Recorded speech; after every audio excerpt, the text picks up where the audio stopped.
Opposite Gloves here, and this is what might be the last video in the Harmor from the Ground Up tutorial series.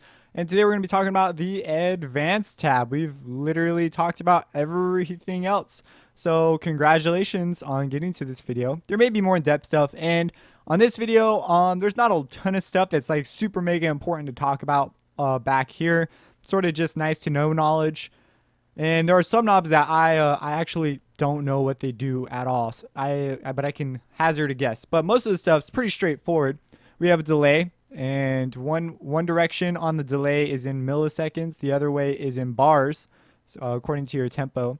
And this is just a global delay for a Harmor as a whole. I'm not sure why you'd want to use this, but if for whatever reason you want to delay it and you want to do it internally, this is how you would do it. But it will delay your first note. So if I turn it like way up and hit a note, as you can see, it takes quite a while to get going. Next up, we have poly release. This has to do with polyphonic playing and the way it releases notes. Not going to go into great depth on that. Not super important. Ramp. Ramp is another thing. Let me go to a default because I've sort of been messing with stuff. Ramp is so this essentially messes with your attack time. So right now that's our basic. If we come over here, you can hear it coming up. Why would you want that? This could be useful for clicks, transients, pops, whatever. But you also have a declick option. Declick option. And it's also, I guess this is partial relative. So this will affect individual partials. Declicking is basically a really, really fast attack time envelope, but it will get rid of clicks at the beginning because clicks only happen for like super short amount of time. So this envelope has a max time of 25 milliseconds. And so this can help get rid of clicks. If you have clicks in your sound that you do not want them to be there, this is where it is. Or maybe you have no clicks and you want clicks, this might be your culprit. We have some gain modes, absolute and relative. This has to do with how the keys, I'm not even going to talk about this. This has to do with how your gain structure is set up when you hit keys. Just leave it on absolute most of the time. Relative has to do with the note you just hit and stuff like that. So I don't know a ton about this. I've never really touched it. We have image resynthesis, generic and high precision. Generic, I believe, uses 255 partials, and high precision uses the full 516. So this could be useful for obviously your image resynthesis. Usually generic, I use generic in this mode. I actually came over here and said, oh yeah, go over here and use this. That might not necessarily be your answer. You may want to just use high precision on your image resynthesis. We have this unit order processing available to us, and I actually demonstrated some of the effects of this. This is pretty cool, and it's the same. This is the exact same thing as it is for the effects order, so I'm only going to demonstrate this once. So here we have the order. The top is processed first, and as we go down, I don't even know what volume art is, but I'm sure it has to do with volume. And as we go down, we get our different abilities to process. So right now, the filter comes after the harmonizer. So if we were to turn our harmonizer up and then turn our filter down, it's filtering the harmonizer's added input. But if we put it beneath just by scrolling our mouse wheel on it, now the filter input will not affect our harmonizer output. Filter 1 won't. So you can still hear a lot of additional upper harmonics that were originally filtered out, as you can see. So that is some of the powers of doing this. I'm sure you can come up with some really creative moves here. We have a side. This is useful for stereo. So mid-side. So this comes out the sides of your speakers, sort of like a figure 8 type deal. Whenever you're doing resynthesis in a stereo, they actually suggest using their templates. So they have a few templates over here for resynthesis and image resynthesis. And they've already been set up so that part A is mid and part B is side. If you're not familiar with mid-side stereo techniques and things like that, don't even worry about it. But that is what you use to get a stereo spread. We have denoise, which if you're using image resynthesis again, it's basically a noise gate, and it can help get rid of noise. Our effects order. This might be a more sophisticated noise gate though. I've never used it really, but it might be more sophisticated because I believe this is an additive. This is an additive process still.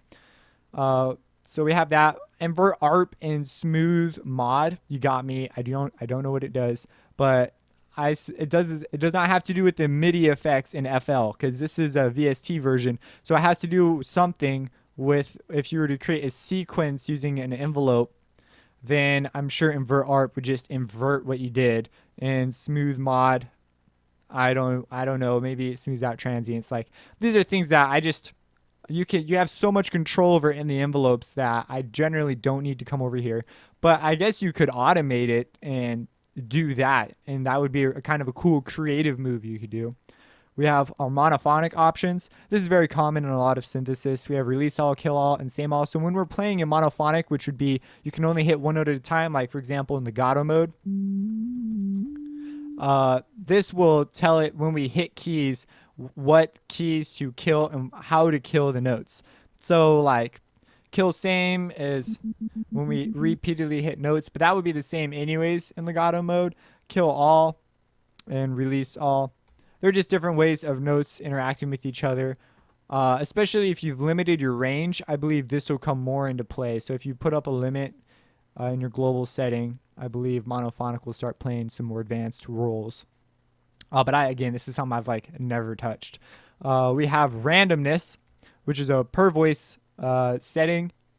You got me on what it does. It applies some sort of randomness to your dealio. Another thing I've never touched. So yeah, if you guys know what this stuff does, feel free to drop it in the comments. And then we have performance versus quality, and we've got threaded, high quality.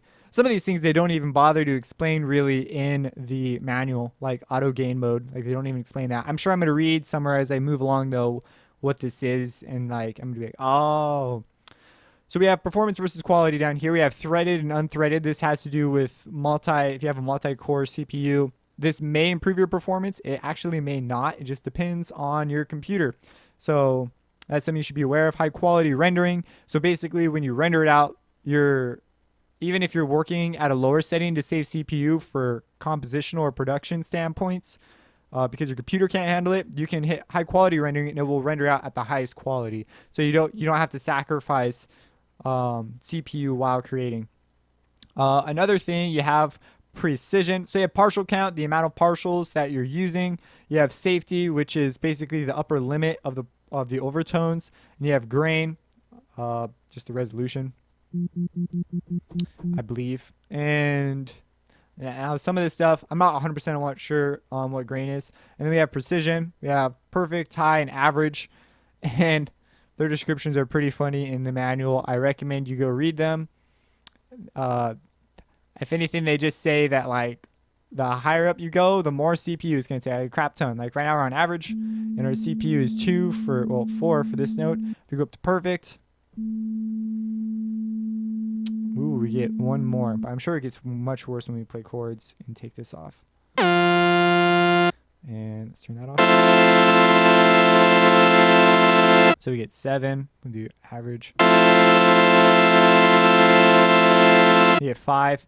So, and as you add more processing, the computational things, I'm sure, add up very quickly and make larger differences. So that is what this is. This is not a thing that I need to touch very often. Usually I come over here for the resynthesis, maybe move this around a bit in the side, or maybe move the filter order around, and so I can have my reverb processed after my compression or whatever it is. We have this dry mix thing that comes right before compression. It's just interesting. I don't even know what the dry mix is. Just, I guess they have an unprocessed line going. And yeah, if anyone knows what the randomness does, it can give some more exact definitions on these things. If people are curious, then feel free to drop that in the comments. Thanks for watching this series. I appreciate you taking interest in my tutorials. If you have any questions, again, drop those in the comments, subscribe, and have a blessed day.